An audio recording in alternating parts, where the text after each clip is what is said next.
Hey everyone, Eric on Paper here, wishing you happy holidays. Did you miss me? Please don't answer that sincerely, my ego can't take it. So I wanted to show you some new behind-the-scenes Spider-Man 4 footage, talk about what we've been filming, even show you some visual effects that are in progress, and talk about how the film is proceeding. There have been some delays. As some of you know, I had a medical thing I had to work through, and then also my dad suffered an injury at work, so uh, you showed a lot of support, and thank you for everybody who sent kind words. He's doing better now, so I really do appreciate that from the bottom of my heart. So one of the scenes we filmed in Spider-Man 4 was a Black Cat escaping from one of Kingpin's goons, and really enjoyed that scene. It was interesting is that I read it on the page and I thought, okay, well, we can just cover this in a few shots, but Bryn pitched me on this idea of directing it more of a horror suspense thing, and if you know me, that's totally what I'm into. That got the gears turning, and then I decided to make it happen in a much more ominous manner, and looking at Spider-Man 4, just everything that we've shot is going to require a lot of visual effects work, so we were trying to figure out what are some ways to minimize that. Now, obviously, shooting on practical locations is one thing. Another thing we figured out to do with this shoot in particular was it was a scene where the henchman is driving at night.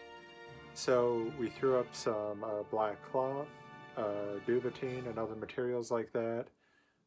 Shaking the car, I was manning the lights as they passed by, and in a bit of movie magic, looks like they're driving. It's a fun in-camera way to do the shot and have it look really good. Then after we filmed that scene, we drove out to our forest location. Now here's the funny thing, in Washington where we're filming, it gets dark like super fast. I'm sure it's that way in other places too, but it's like at 4 o'clock, still kind of evening, 4:15, night, like just darkness. So we raced out to the location, threw up some lights, got the last shots we needed of that sequence as the sun was going down, and by the time we wrapped our last shot, which was thankfully a tight close-up on Mandy, it was too dark to see. We actually had to use the LED portable lights we brought with us as our means of navigating out of the location. So yeah, working on an indie film is really fun, everybody. Do it! So as I mentioned, yeah, there have been health issues that have delayed some things. Everyone's doing better, but I'm the type of person where I need to keep working. Just even mentally keeping things going forward. So while we're not actually shooting, we're doing things like we're building virtual sets, which I'm going to be showing off right now, and we're doing visual effects composites to get the film to you guys fast. Now on to your favorite part of the show, at least I'm assuming, where I answer your questions. So Zach Tyler 45 wants to know two things. Are Carnage and Hobgoblin going to be in the film? No, I'm afraid Carnage and Hobgoblin won't be in the film. We talked about possibly including a tease of Carnage because of the symbiote in Spider-Man 3, but overall we've got so much going into this movie that just another thing would be too much and result in, well, some of the problems Spider-Man 3 had. Hobgoblin, we couldn't quite work him into the story, and honestly it's a damn shame since he was one of my favorite villains. I really loved the guy growing up. He was really big in the 90s, for those of you who weren't around back then. And there is, though, I did do a drawing of what I think the Raimi-verse Hobgoblin would look like, if you want to check that out. Would Vulture and Lizard team up? Well, I don't want to confirm or deny anything, but the showdown is going to be pretty epic is all I'm going to say. J. Suduart da Silva, I think I'm saying that right, asks, what's my favorite action scene in the film and why? Oh man, that's a really good question. My favorite action scene we haven't actually shot yet, but the way it's planned out, it's going to be pretty amazing. As all of you know, the Lizard is one of my favorite Spider-Man villains, like, of all time. So my favorite action scene with him is probably going to be the fight in the sewer between Spider-Man and the Lizard. It's straight out of the early comics. We have references even to the animated series in the 90s, but our Spider-Man's going to actually throw punches. So that's going to be probably one of the coolest action scenes we've filmed. We're shooting the Lizard partially with a man in suit too, again, cutting back on the CGI a little bit. But of course there's going to be a CGI thing for acrobatics that we can't pull off. He also asks, which character is the most complex or has the most growth? And I think that's a really great question. I would say in terms of a positive growth, Black Cat is a very intriguing character. You don't quite know what side she's on, and that's going to make the film pretty fun for the audience to try to figure out. I think Mary Jane and Peter both have really interesting arcs, especially if you consider throughout the series where we meet them in high school, and your brain is definitely not fully formed in high school, and we see them grow and mature. And what I think is really interesting, in particular with their relationship, is that in this film they're going to be facing challenges that none of them have ever faced before. Not just talking supervillain, I'm talking life challenges. So seeing them grow up, both characters, is really intriguing to me. So you want to learn more about the cinematography and techniques that we're using in the film. Well, this video today, I hope you saw in the behind the scenes where we just used a lot of lighting and some clever angles to make it look like night driving. Overall, what we're doing with this film is we're really studying what Sam Raimi's doing, in particular paying attention to his lighting setups, and realizing things like, okay, he uses a rim light quite a bit for more of a comic look.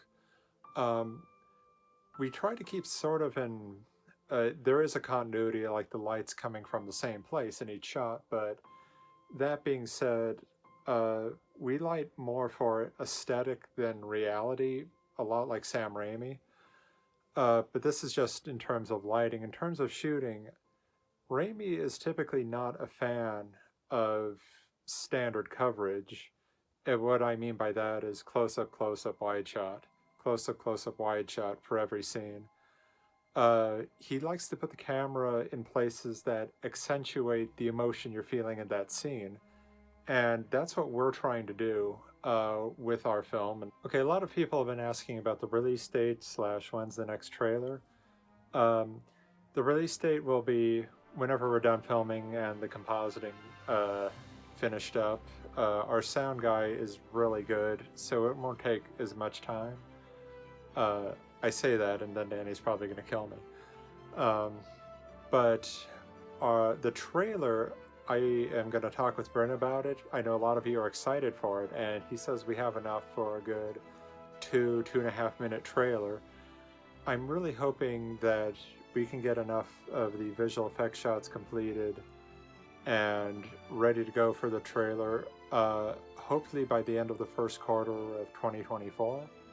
Also, by that time, we'll have had a lot more that we filmed, too, so I'm really excited about that. And I can't wait for everyone to see it. Actually, if you'd like to comment down below what things do you want to see in the trailer, I would really appreciate that. And now would be a very good time for you to like and subscribe to see more content like this. And plus, also, I'm really lonely, guys. I need all the friends I can get.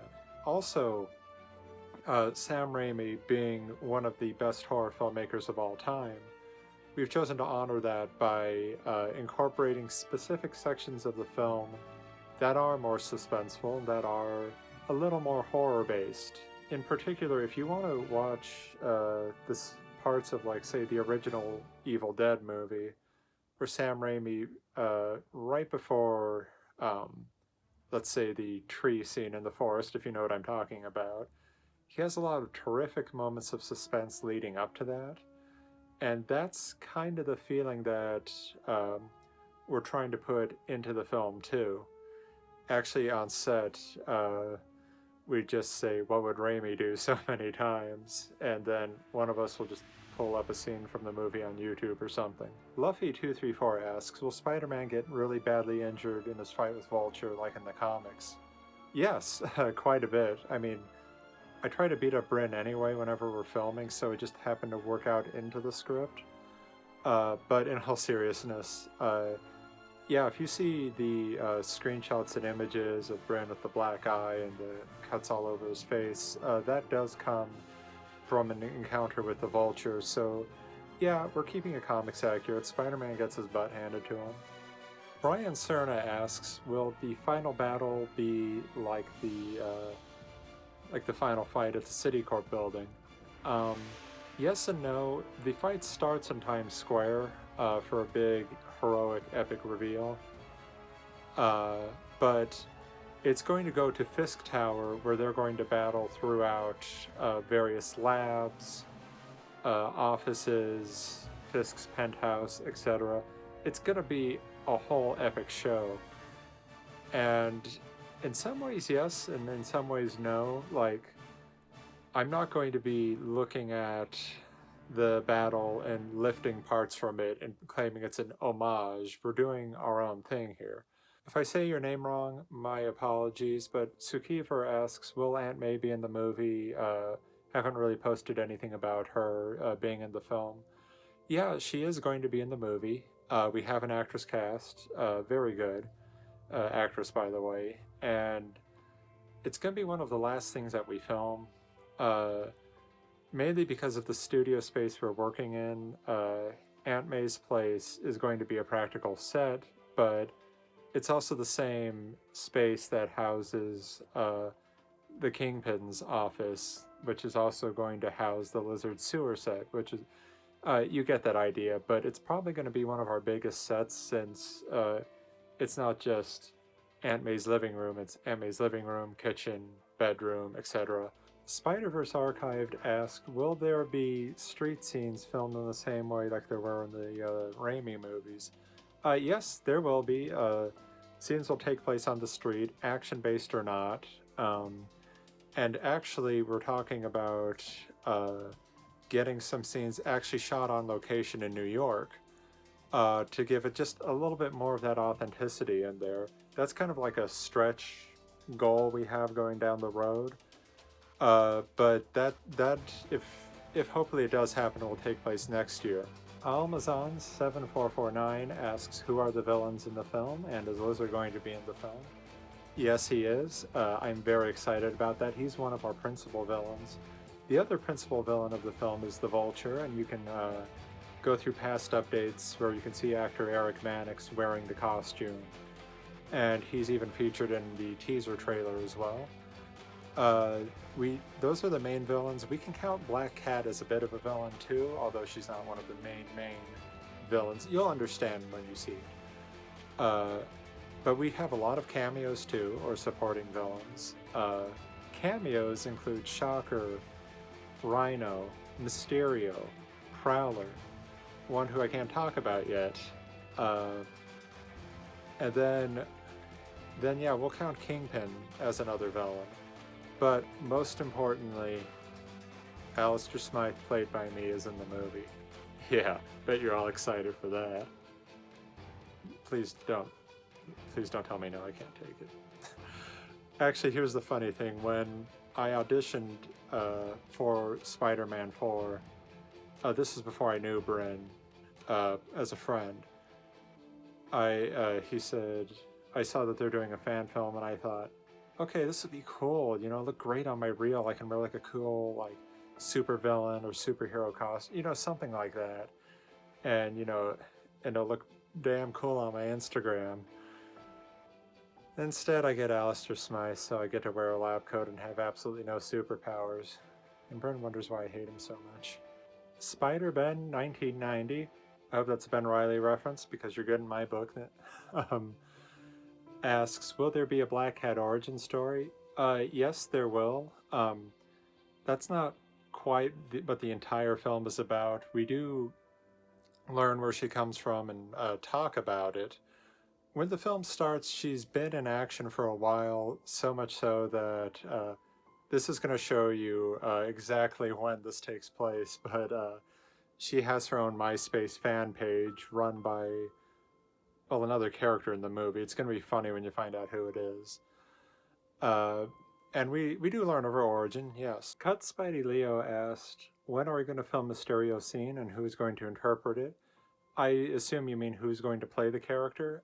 We do have an actor cast. I'm not at liberty to reveal who, but I will say that we're going to film it hopefully sooner than later. The bulk of Mysterio's scene is actually going to be CGI, so really what we just need is more of a motion capture actor for the action scenes, but there is going to be a unmasking where, yes, we'll need the real actor on set. Top Gamer asks, are Bryn and Mandy going to have a Michael Keaton, Michelle Pfeiffer like chemistry or acting style as Black Cat and Spider-Man? And that is a really good analogy for what I've been going for. Yeah, that is you've pretty much hit the nail on the head. That being said, I think that Tim Burton can be a bit more, I would say, odd from the guy who made the Evil Dead movies, but Burton kind of made his a bit weirder and creepier than I think Raimi does in his Spider-Man movies with the characters. So we're still keeping it a bit lighter. Like, obviously, Spider-Man uses humor to deflect awkward situations, problems, etc.